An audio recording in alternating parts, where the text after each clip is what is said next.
Hello good evening to all of you. स्वागत है आपका अपने यूट्यूब चैनल एचआर क्लासेस में। मैं आपका दोस्त आपका भाई मोती। जी हाँ दोस्तों, आज हम लेके आए हैं क्लास 10th के चैप्टर 1 बायोलॉजी के जैव प्रक्रम में पोषण। इस चैप्टर से रिलेटेड जो भी most important objective type question है उसका क्वेश्चन और उसके आंसर के साथ लेके आए हैं, जो आपके बोर्ड में बहुत ज़्यादा पूछे जाते हैं। इसमें प्रीवियस ईयर क्वेश्चन भी मिलेंगे और बोर्ड से जो लड़ने वाला पूछे जाने वाला क्वेश्चन है उस सारे को हमने क्या कहते हैं चैप्टर को पढ़ के निकाला है। जी हाँ दोस्तों, शुरू करते हैं बिना देरी के क्लास को। हम लोग पढ़ेंगे जीवित पदार्थ में किसका विशेष प्रकार से संयोजन होता है। जी हाँ दोस्तों, जो भी जीवित पदार्थ होता है उसमें किसी विशेष प्रकार जो संयोजन होता है वो किस चीज़ का होता है, तो अणुओं का होता है। किसका होता है दोस्तों? अणुओं का। दूसरा क्वेश्चन हम लोग पढ़ेंगे वे सारी क्रियाएं जिनके द्वारा जीवों का अनुरक्षण होता है। जो वो सारी क्रियाएं जिनके द्वारा जीव अनुरक्षण करता है, उसको क्या बोलते हैं? जैव प्रक्रम बोलते हैं। मतलब जीवन जीने के लिए जो भी हम लोग क्रिया करते हैं उसको क्या कहते हैं? जैव प्रक्रम कहते हैं। क्या कहते हैं दोस्तों? जैव प्रक्रम कहते हैं। जी हाँ दोस्तों, अब हम लोग आते हैं तीसरा क्वेश्चन में। अब ये तीसरा क्वेश्चन क्या बोल रहा है कि स्वपोषण की क्रिया होती है। किस में होती है दोस्तों? सभी हरे पेड़ पौधे में होती है। कहाँ होती है दोस्तों? सभी हरे पेड़ पौधे में होती है। जी हाँ दोस्तों, इसके अलावा कुछ छोटे छोटे एक कोशिकीय जीव भी होते हैं, उसमें भी स्वपोषण की प्रक्रिया होती है, लेकिन ज़्यादातर आपके जो क्वेश्चन है उसमें सभी हरे पेड़ पौधे का जिक्र होता है, इसलिए हमने सिर्फ हरे पेड़ पौधे को ही लिखा है। अब हम लोग क्वेश्चन 4 की ओर चलते हैं। किसकी उपस्थिति के कारण पेड़ पौधे का रंग क्या होता है दोस्तों? हरा होता है। तो किसकी उपस्थिति के कारण? क्लोरोफिल के उपस्थिति के कारण क्या होता है? हरा होता है। किसका हरा होता है दोस्तों? पेड़ पौधे का रंग हरा होता है।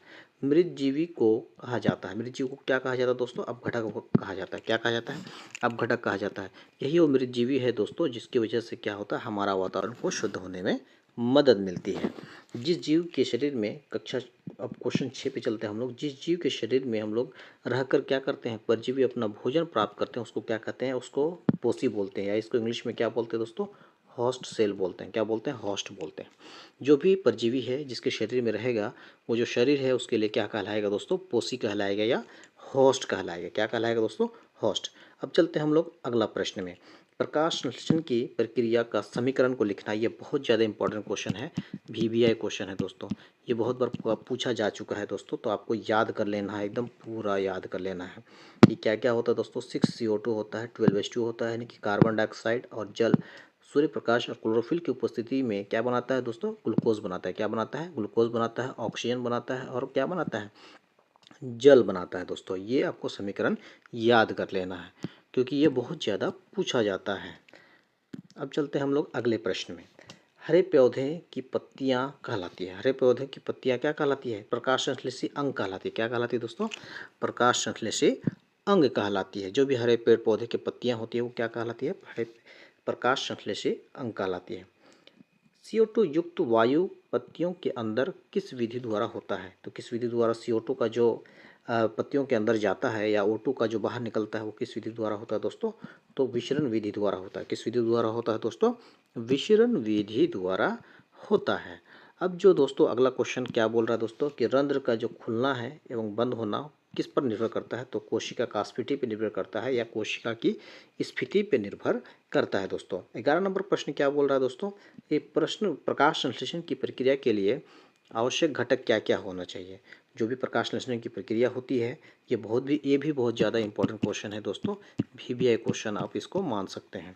जो भी इसमें आपको इस PDF में आपको जो भी क्वेश्चन आपको मैं बताऊंगा, जो भी आप पढ़ेंगे, ये सारा इंपॉर्टेंट क्वेश्चन है दोस्तों आपके सिलेबस के हिसाब से, आपके बोर्ड एग्जाम के हिसाब से। तो इसमें क्या क्या चीज़ पाया जाता है? तो पर्णहरित या क्लोरोफिल घटक होता है, उसका कार्बन डाइऑक्साइड होता है, जल होता है और क्या होता है दोस्तों? सूर्य प्रकाश। इन सभी की मदद से क्या होता है? प्रकाश संश्लेषण की प्रक्रिया संपन्न होती है दोस्तों। क्या होती है? प्रकाश संश्लेषण की प्रक्रिया संपन्न होती है। 12 नंबर प्रश्न में क्या बोल रहा है कि सामान्य रूप से वायुमंडल में CO2 की मात्रा कितनी पाई जाती है? CO2 की मात्रा कितनी पाई जाती है दोस्तों? तो 0.03% पाई जाती है। और ऑक्सीजन की मात्रा कितनी पाई जाती है दोस्तों? तो 21% पाई जाती है। और आपका जो नाइट्रोजन होता है, नाइट्रोजन की जो है तो वो लगभग कितना परसेंट पाया जाता है दोस्तों? 78% पाया जाता है। जी हाँ दोस्तों। अब अगला क्वेश्चन क्या बोल रहा है दोस्तों कि वयस्क मनुष्य में दांतों की संख्या कितनी होती है। जी हाँ, बिल्कुल आपको याद होगा। तो कितनी होती है? 32 होती है। ये भी पूछा हुआ क्वेश्चन है दोस्तों। दंत सूत्र आपको लिखना है दोस्तों। दंत सूत्र क्या होता है? 21 23 बाई 21 23। आहार नाल का सबसे लंबा भाग क्या होता है दोस्तों? तो छोटी आहत होती है।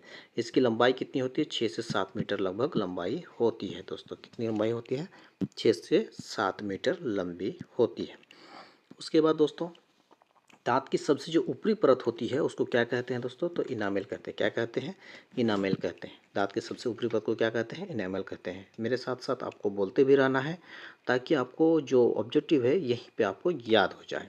17 नंबर प्रश्न क्या बोल रहा है दोस्तों? पौधों में भोजन किस रूप में जमा रहता है? पौधों में जो भोजन है किस रूप में जमा रहता है? तो मड या स्टार्च के रूप में जमा रहता है। जैसे हम लोगों में ग्लूकोज के रूप में भोजन जमा रहता है, उसी तरह से पौधों में किस रूप में जमा रहता है दोस्तों? मंड या स्टार्च के रूप में जमा रहता है। दूसरा इंपॉर्टेंट क्वेश्चन है दोस्तों कि न्यूक्लियस शब्द किसने दिया है? न्यूक्लियस शब्द जो है वो किसके द्वारा दिया गया है, किसके द्वारा प्रतिपादित किया गया? तो कौन है दोस्तों? Robert brown.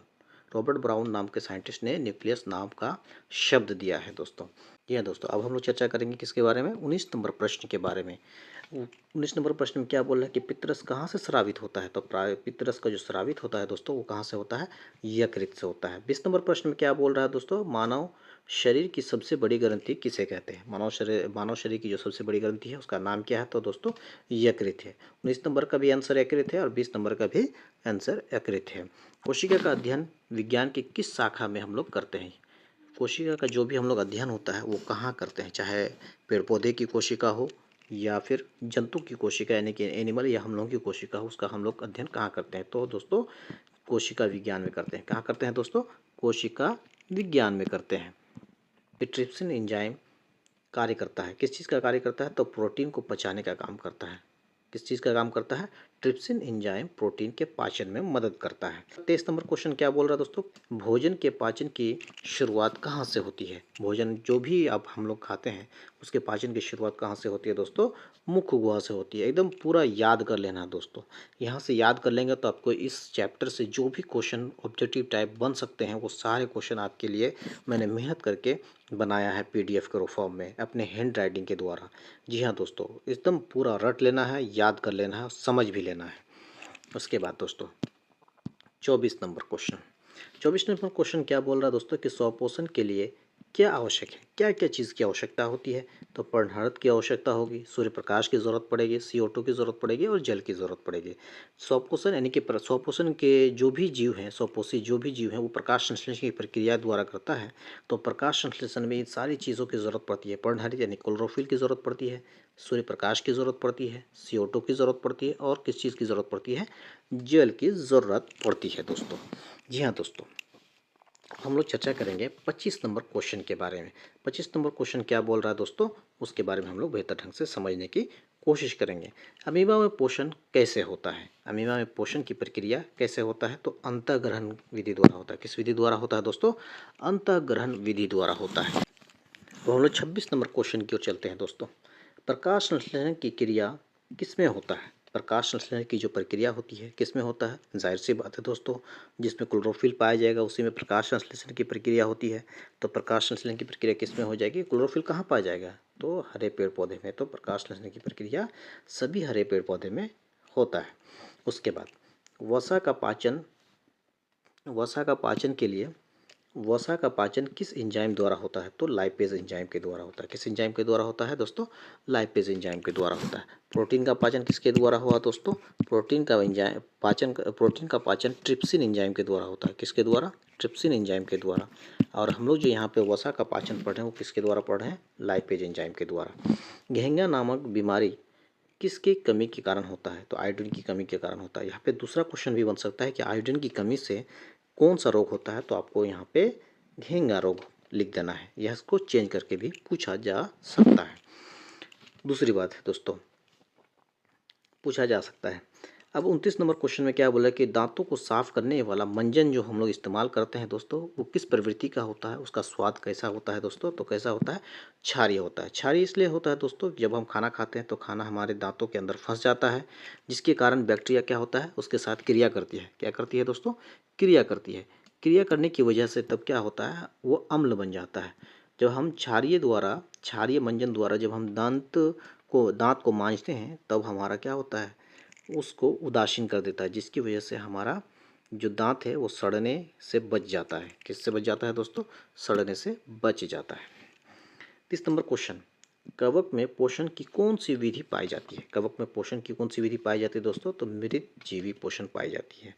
कौन सी पोषण पाई जाती है? तो मृतजीवी पोषण पाई जाती है। साथ साथ में बोलते रहना है दोस्तों, ताकि आपको यहीं पे याद हो जाए। केचुआ एक प्रकार का जीव है, तो किस प्रकार का जीव है? उभयलिंगी जीव है। ये भी बहुत बार पूछा गया है क्वेश्चन, आपके क्या कहते हैं क्वेश्चन बैंक में आपको मिल जाएगा दोस्तों। उसके बाद क्वेश्चन नंबर 32, स्लाइड के सर्वप्रथम कंपाउंड माइक्रोस्कोप से किस गुना पर, ये किस गुना पर क्या किया है देखा गया है? इसको एक्स पढ़ देते हैं कोई कोई, लेकिन यहाँ पे गुना के मीनिंग में है। किसके गुना मीनिंग में है दोस्तों? गुना के मीनिंग में। कंपाउंड माइक्रोस्कोप में जो हम लोगों ने देखा था, कितना गुना पे देखा था दोस्तों? 10 गुना पे। ये भी इंपॉर्टेंट क्वेश्चन है, ये भी पूछा हुआ क्वेश्चन है दोस्तों। कोटपाद किस में पाया जाता है? कोटपाद किस में पाया जाता है दोस्तों? अमीबा में पाया जाता है। किस में पाया जाता है? अमीबा में पाया जाता है। 34 नंबर क्वेश्चन क्या बोल रहा है दोस्तों? क्लोरोफिल वर्णक का रंग होता है, कैसा होता है दोस्तों? हरा होता है। ऐसी क्लोरोफिल के कारण पेड़ पौधे भी क्या होते हैं?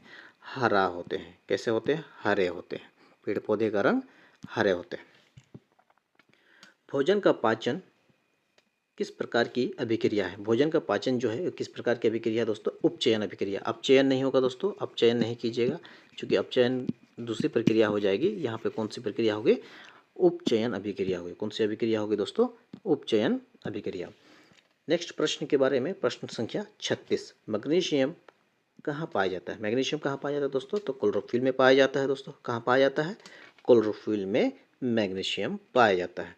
37 नंबर प्रश्न के बारे में हम लोग चर्चा करते हैं। ऑक्सीजन का संतुलन किस विधि द्वारा होता है? तो प्रकाश संश्लेषण की विधि द्वारा होता है। जी हाँ दोस्तों, हम लोगों ने पढ़ा था कि जब प्रकाश संश्लेषण की प्रक्रिया होती है तो हम लोग का क्या होता है? ग्लूकोज बनता है। क्या बनता है? ग्लूकोज बनता है। ग्लूकोज के साथ क्या बनता है?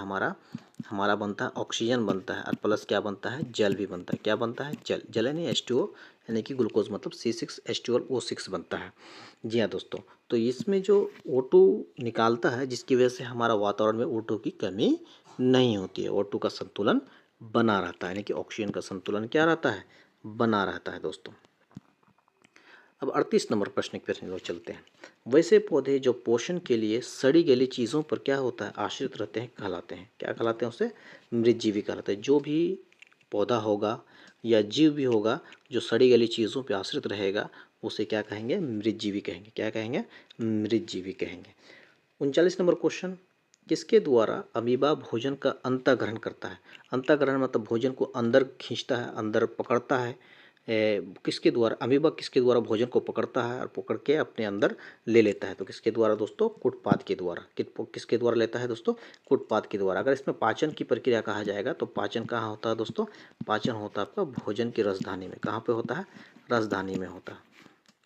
कहाँ पे होता है दोस्तों? पाचन कहाँ होता है? रसधानी में होता है। किसके? अमीबा के रसधानी में होता है। अब 40 नंबर क्वेश्चन, ग्रहणी भाग है, किस चीज़ का भाग होता है दोस्तों? उसके बारे में हम लोग जानेंगे। ग्रहणी किसका भाग है? छोटी आंत का। ये सबसे लंबा भाग भी होता है। कितना भाग होता है दोस्तों? लंबा भाग होता है। किसका? आहार नाल का लंबा भाग होता है। इसके 3 हिस्से होते हैं। कितना हिस्सा होता है? 3 हिस्सा होता है, यानी कि डेडुनम, जेजुनम, इलियम होता है। ये 3 भाग इसका होता है दोस्तों। जी हाँ दोस्तों, आगे हम लोग 41 नंबर प्रश्न पे हम लोग चर्चा करेंगे। मनुष्य में कितनी जोड़ी लार ग्रंथियाँ पाई जाती है? कितनी जोड़ी लार ग्रंथियाँ पाई जाती है दोस्तों? 3 जोड़ी लार ग्रंथियाँ पाई जाती है। ये भी बहुत ज़्यादा इम्पोर्टेंट क्वेश्चन है आपके बोर्ड एग्जाम के लिए। 42 नंबर क्वेश्चन, प्रकाश संश्लेषण की इकाई किसे कहते हैं? प्रकाश संश्लेषण की इकाई किसे कहा जाता है? तो किसे कहा जाता है दोस्तों? क्लोरोफिल को कहा जाता है। किसको कहा जाता है? क्लोरोफिल को कहा जाता है। 43 नंबर प्रश्न क्या बोल रहा है दोस्तों? पचे हुए भोजन का अवशोषण किसके द्वारा होता है? जो भी पचा हुआ भोजन होता है उसका अवशोषण किसके द्वारा होता है? तो दोस्तों इलियम के द्वारा होता है। किसके द्वारा होता है? इलियम। इलियम जो होता है आपका दोस्तों, ये छोटी आंत का हिस्सा होता है। जैसे ये हमारा क्या हो गया? छोटी आंत है। क्या है दोस्तों? छोटी आंत है। तो इस हिस्से को क्या बोलते हैं? इलियम बोलते हैं। ये मान लीजिए ये हमारा क्या हो गया? छोटी आंत हो गया। तो इसके अंदर अंगुलीनुमा संरचना होती है। इसी के द्वारा क्या, तो इसी को बोलते हैं विलाई। क्या बोलते हैं इसको? विलाई बोलते हैं। इसी विलाई के द्वारा क्या होता है? जो भी पचा हुआ पाचक रस होता है उसका क्या होता है? अवशोषण होता है। क्या होता है दोस्तों? अवशोषण होता है। जी हाँ दोस्तों, अब हम लोग चर्चा करेंगे 44 नंबर प्रश्न के बारे में। मनुष्य के आहार नाल की लंबाई कितनी होती है दोस्तों? तो 8 से 10 मीटर होती है। कितने मीटर होती है दोस्तों? 8 से 10 मीटर होती है। अब 45 नंबर प्रश्न, अमाशय में भोजन कितनी देर रहता है? अमाशय में जो भोजन है वो कितनी देर रहता है? 4 से 5 घंटा रहता है।